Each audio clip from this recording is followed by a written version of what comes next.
Vamos iniciar esta sessão com Ana Rita Corrente, da área de Economia Social do Banco Montepio.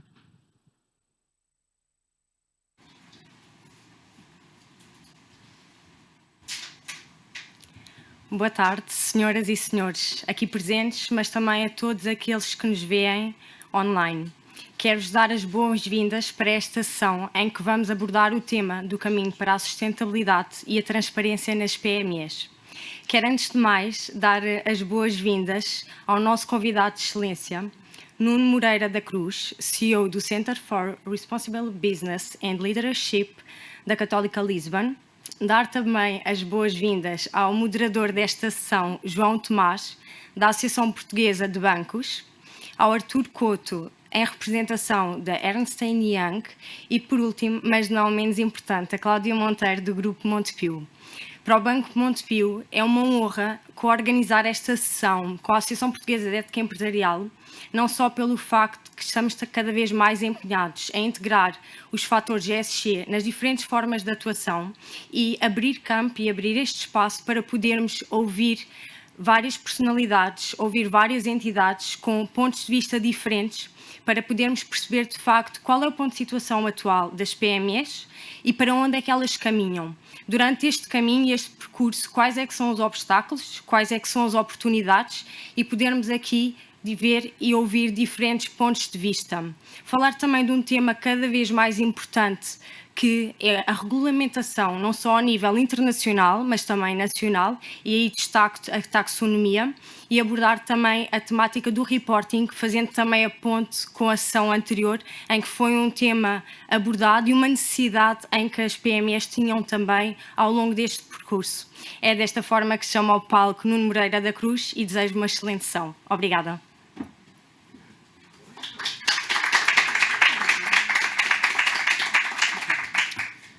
Muito boa tarde a todos. Primeiro agradecer à Associação Portuguesa de Ética Empresarial e ao Montepio Geral pelo convite. É um prazer estar aqui a falar de um tema tão de moda. Mas a primeira nota que eu queria deixar, e assumindo que os slides me vão ajudar quando aqui estiverem, a primeira nota que eu queria deixar é que não há espaço mais no ESG para falar de grandes e pequenas empresas. Tenhamos todos consciência disso. Estamos a falar de algo que une todos, que une o mercado, que une o planeta, que une as pessoas, e como eu também costumo dizer muitas vezes, à escala global, Portugal é só pequenas e médias empresas, incluindo as Galps e as EDPs deste mundo. E, portanto, é disto que temos que ter consciência quando falamos sobretudo das cadeias de valor e de abastecimento, que voltaremos a isso. Por isso, daí o título, Grandes e Pequenos, a história será segundamente a mesma. O que é que eu queria fazer com vocês? Assumindo que a tecnologia me ajuda. Se não me ajuda... agora já vocês têm que se apontar para onde? Quer dizer, não.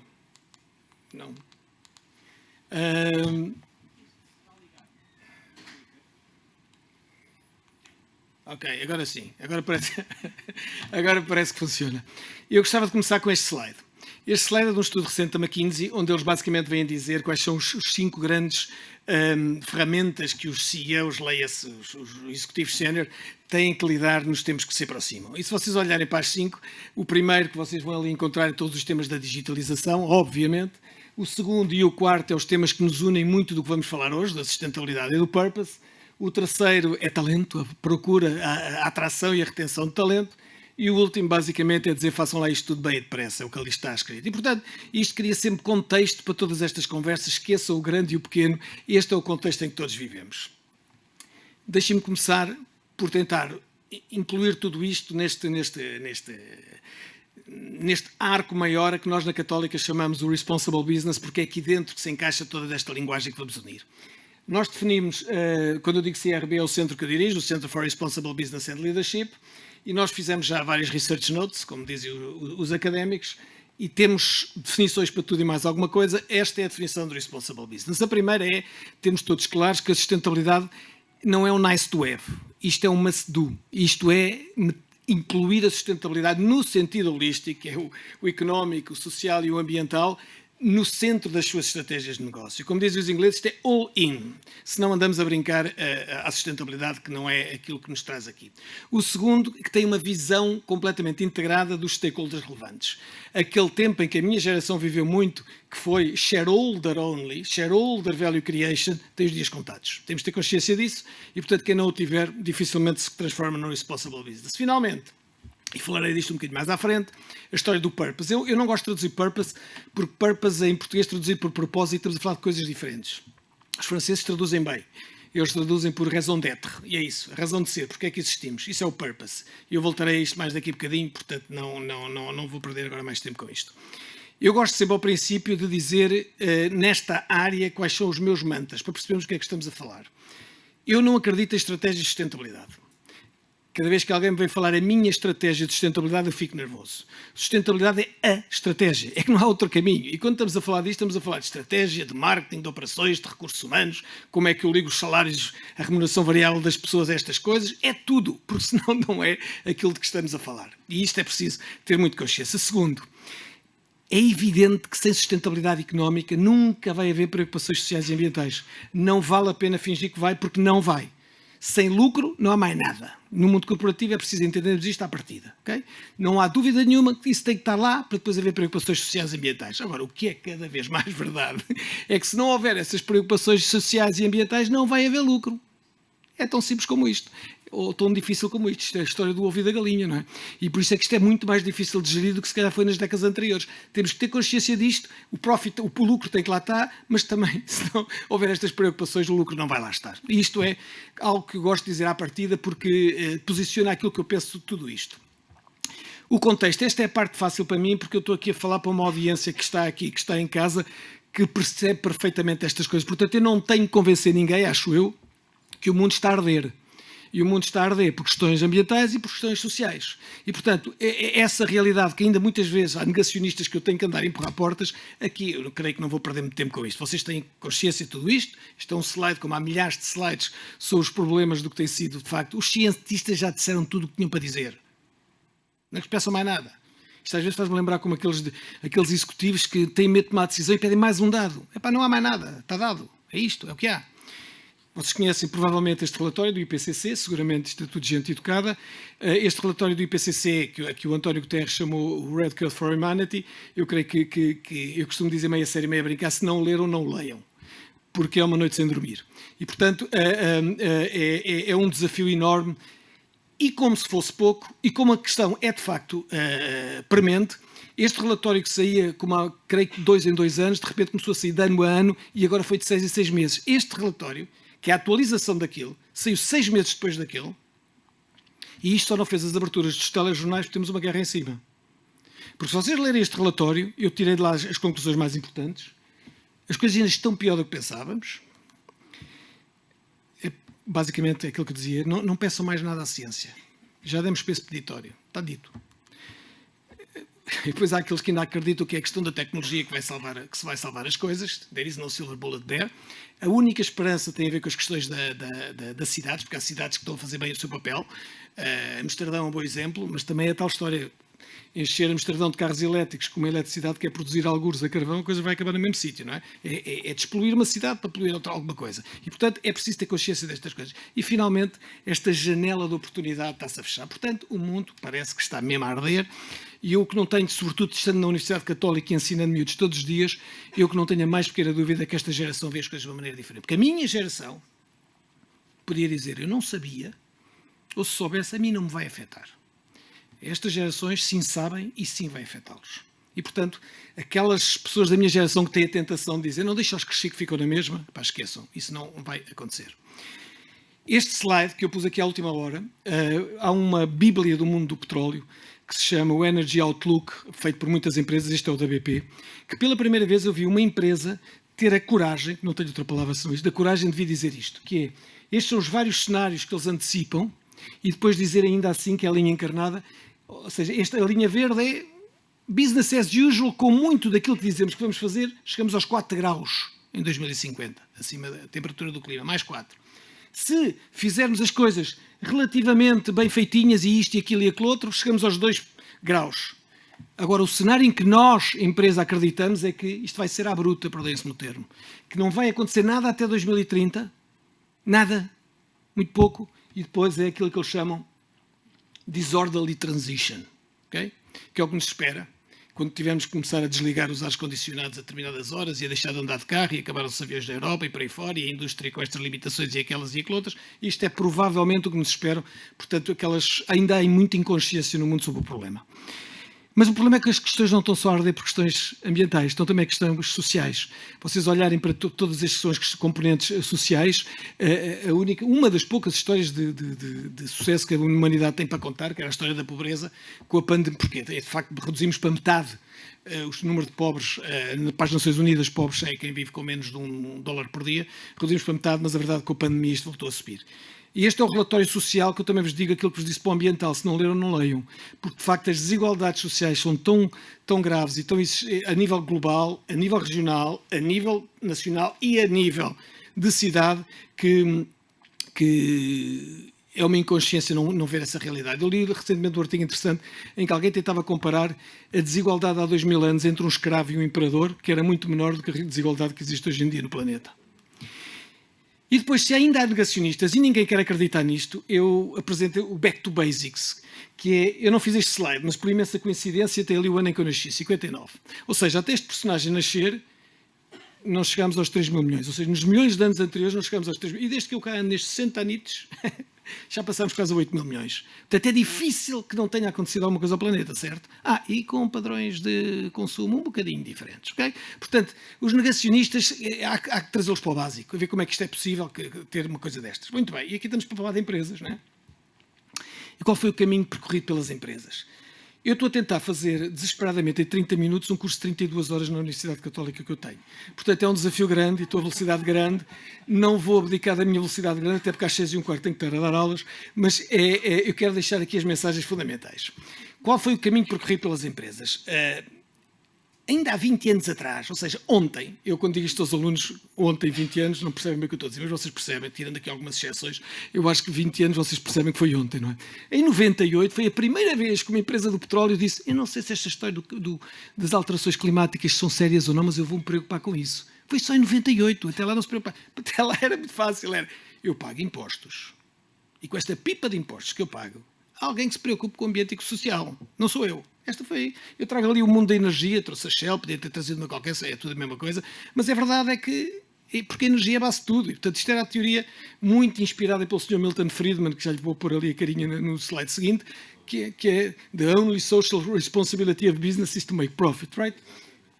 Portanto, este senhor tem muita culpa de muita coisa que aconteceu. Mas enfim, depois temos uma segunda fase, aquilo passa-se em 2004, 2005, eu não vou-vos contar a história toda, que não tenho tempo, mas passou um caso com a Nestlé, que eles têm um produto fantástico, é um leite em pó que se associa à água e depois aquilo dá para as mães que estão a amamentar, é um complemento alimentício, é um cash cow para eles, um produto fantástico. De repente aconteceu qualquer coisa que morreram algumas crianças no mesmo sítio, análises, pânico e obviamente o que saiu dali foi que o problema era a água, não é? Só que o CEO da altura, and this is on the record, disse, como vêem, a culpa não é minha, isto é da água. Eu só vos pergunto o que é que eu seria um CEO de uma das maiores empresas do mundo, como a Nestlé, se hoje dissesse uma coisa dessas. Portanto, o mundo evoluiu, não há dúvida nenhuma que as coisas evoluíram. O outro caso é o caso da Nike, quando pensava que andar a explorar criancinhas no Bangladesh a fazer ténis não era visível, levaram uma pancada enorme nas vendas nos Estados Unidos nos meses seguintes. Portanto, isto foi um processo, e trago por último ali o exemplo da Toyota, como podia trazer tantos outros, que é o exemplo daquelas que viram antes dos outros, não é? Que foram os primeiros a ver o carro elétrico. Como a Lego começou a falar dos plásticos há 20 anos, ninguém falava do plástico. Portanto, são estas empresas que veem a vantagem competitiva antes dos outros. Agora, como eu digo sempre, as empresas não são a Madre Teresa de Calcutá. Estamos todos de acordo. Não quero com isto dizer que não haja CEOs e muitos executivos séniores que têm o planeta e as pessoas no coração. Seguramente há muitos. Agora, tem que se perceber o business case for action. Como é que eu vou ganhar dinheiro com isto?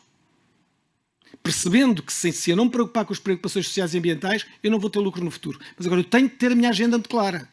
Porque se eu não tiver, ninguém acredita em mim. Se alguém vem dizer, uma empresa que venha dizer, a partir de agora vou-me preocupar com a sustentabilidade, sem fazer o business case for action, como qualquer investimento que vocês levam à aprovação na vossa administração, como qualquer um, tem que ter isso claro. É custos? Vão reduzir custos? Pá, back to basics. É custos que vão fazer com a agenda de coisas? É aumentar os preços? Porque sim, porque tenho aqui um produto sustentável fantástico. Olha, uma empresa que vocês seguramente conhecem, a Veja, que é aquela que faz têxteis e havaianas e não sei o quê. As havaianas quanto é que custam para aí 20 euros, eles vendem havaianas por 250 euros. E vendem, porque são recicláveis. Ou seja, portanto, há nichos de mercado, mas tem que se perceber porque é que se faz as coisas. Ou a agenda onde estão todas as grandes multinacionais, que é a agenda do volume, é a questão da lealdade do cliente, é deixar a minha marca tão bem posicionada no mercado que as pessoas vão comigo, crio aquele emotional bond que é o sonho de qualquer gestor. É como eu sou do Sporting, estou sempre a perder, mas não deixei de Sporting. Não é? Se há uma questão de tentar criar esse emotional bond com o cliente, aqui está ela, uma bandeja de ouro que está a ser dada. E finalmente, há aquelas que não têm outro caminho, não é? Aqueles que vendem um produto que se calhar o mundo já não quer daqui a uns anos. Petróleo, tabaco, carne, há muita coisa que vive, indústrias que vivem determinada coisa e que começam a olhar para daqui a 30 ou 40 anos e dizer, pá, eu tenho que me reinventar. E essa é a questão do novo mundo. Portanto, pode não ser por custos, pode não ser por preço, pode não ser por volume, mas seguramente pode ter que ser por outra razão qualquer. Este é o tal senhor culpado destas coisas todas, que em 1976 a Prémio Nobel da Economia disse, eu estou a dizer culpado destas coisas todas, é evidente que estou a ser bastante superficial nesta conversa, porque a verdade é que ele disse num determinado momento da história, há 50 anos atrás, e há muitas razões para isso, que eu agora não tenho tempo para estar a elucidá-las, mas este senhor marcou muitas gerações, ou seja, as empresas estão aqui para fazer lucro, pagam impostos e alguém resolve os problemas. E muitas gerações de managers foram educados desta maneira. Até que este senhor talvez tenha sido o primeiro a ter a coragem de dar um pontapé e uma pedrada no charco, o Paul Polman da Unilever, que ele basicamente o que veio dizer foi, e é preciso ter coragem, chegar àquelas reuniões trimestrais de analistas e acionistas e dizer aos meus amigos, não pensem que eu venho para aqui todos os trimestres explicar as minhas margens, volumes e custos e contra orçamento e contra... Esqueçam. A Unilever existe há 100 anos, o meu trabalho é para que a Unilever exista há mais 100 anos e, portanto, se vocês estão com outra agenda, don't put your money in our company. Takes courage to say that. Eu não sei se há muitos consultores aqui na sala ou em casa. Podemos não gostar de consultores, mas fazem uns slides fantásticos. Estamos de acordo, não? Este slide é fantástico. A história explica bem aquilo que eu acabei de dizer. Só se olharem para este slide, deste lado tem a história um bocadinho da minha vida, não é? Que a gente acreditava que a longevidade corporativa tinha a ver com o shareholder value e depois de vez em quando íamos brincar à social responsibility, estou a exagerar um bocadinho para me fazer entender, enquanto que o mundo hoje é um mundo algo diferente, em que aquelas três esferas interagem ou dificilmente conseguimos chegar a algum lado. E de repente apareceu esta carta. Não sei se todos conhecem este senhor, atrevo-me a dizer que este é o senhor que mais manda no mundo. Este é o Larry Fink, CEO da BlackRock, o maior private equity fund do mundo, que está sentado em 10 trilhões, eu percebo que 10 trilhões não quer dizer nada a ninguém, é muito dinheiro, mas para pormos em perspectiva, 10 trilhões é mais ou menos metade do PIB americano, são 3 Alemanhas juntas, portanto é dinheiro, digamos assim. E portanto este senhor, que tem estes assets under management, como eles chamam, quando ele fala é melhor ouvi-lo. E foi este senhor que em 2018 escreve esta carta, Sense of Purpose. É preciso perceber os 30 anos deste senhor. Ele era assim uma espécie de lobo de Wall Street. Give me the money, now, short, cash, ok? E de repente vem falar de purpose, parecia que estava a falar de borboletas e passarinhos e flores e tal. E de facto na altura saiu um artigo, acho que foi no Washington Post, que dizia The man was on drugs that night. Então ninguém queria acreditar que este homem viesse falar destas coisas. Mas foi aqui finalmente que ele pôs a palavra purpose do ponto de vista corporativo na agenda de todo o mundo. Sem dúvida nenhuma. Não, as grandes empresas multinacionais já andavam nisso há muitos anos, não é? Agora, a esmagadora maioria, e eu que comecei a acompanhar isto muito perto exatamente nesta altura, foi aí que as empresas começaram a falar todas de revisões estratégicas e de purpose e não sei o quê, porque isto vai. Mas é claro, estava tudo à espera da carta de 2019, porque este homem escreve a carta sempre na segunda-feira da última semana de janeiro, porque é a semana de Davos, manda a carta para os CEOs, mete-se no avião, vai para Davos. Estava tudo à espera da carta de 2019 e a carta de 2019 ainda foi mais bruto, basicamente a dizer, se estiver lá o purpose, o profit está lá. E é uma carta que, se vocês não a conhecem, recomendo que a leiam. Podem ler todas, são todas ótimas, mas a primeira, a 2018, sobretudo, é muito importante, porque marcou este ritmo total neste mundo. Esta carta, eu trago só a carta deste ano, porque todos os anos, porque é uma carta em que ele é claríssimo. Ele diz assim, eu não sou ambientalista, eu sou capitalista. E é por ser capitalista que eu me preocupo com o ambiente. Okay? Não podia ser mais claro, é o que ele está a dizer naquela coisa. E, portanto, posiciona tudo isto de uma maneira de criação de valor. Eu estou aqui para investir o dinheiro que o Fundo de Pensões põe nas mãos. O Fundo de Pensões tem que pagar pensões daqui a 30 e 40 anos. Portanto, eu tenho genuinamente que me preocupar que haja planeta e que não haja desigualdades sociais daqui a 30 e 40 anos. É a minha preocupação. Não porque eu sou a Madre Teresa de Calcutá, mas porque é assim que eu acredito que se vai fazer investimentos com rentabilidade no futuro. E queria terminar mais ou menos rapidamente com 4 tendências. Algumas mais importantes que eu não sei a que ritmo vou agora, mas eu vou tentar passar as 4. A primeira é esta noção de propósito, purpose, o que quiserem chamar. Se vocês tentarem googlar, é um exercício engraçado, googlem CEO Statement on Purpose. Tem dezenas. Os CEOs estão todos a falar de purpose. Porquê é que eles estão a falar de purpose? Entre muitas outras razões. Este senhor, que para mim, é o investigador à face da Terra que mais se tem dedicado nos últimos anos a provar a ligação direta entre sustentabilidade, propósito e dinheiro e resultados financeiros, porque ele escreveu um artigo recente que diz exatamente isto. Cada vez que falam de purpose, os stock prices e os volumes rise. Portanto, é claro, mais uma vez, que as empresas têm uma agenda, que é uma agenda que pode ser uma agenda de Planet and People, mas o profit tem que lá estar, porque senão não faz sentido nenhum. Quais são as 5 características do purpose? O que é purpose para nós? Propósito. Primeiro, esta questão da razão para existir. Ou seja, há muita confusão no mundo corporativo entre o que é visão, o que é missão, o que é propósito, e muitas de vocês vão aos websites das empresas e chamam uma coisa que para mim é outra. Esta é a maneira como nós definimos isto.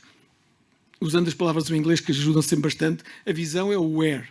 Eu quero ser o market leader na Europa. A visão é para onde eu vou. A missão é o que é que eu ando a fazer, é o what.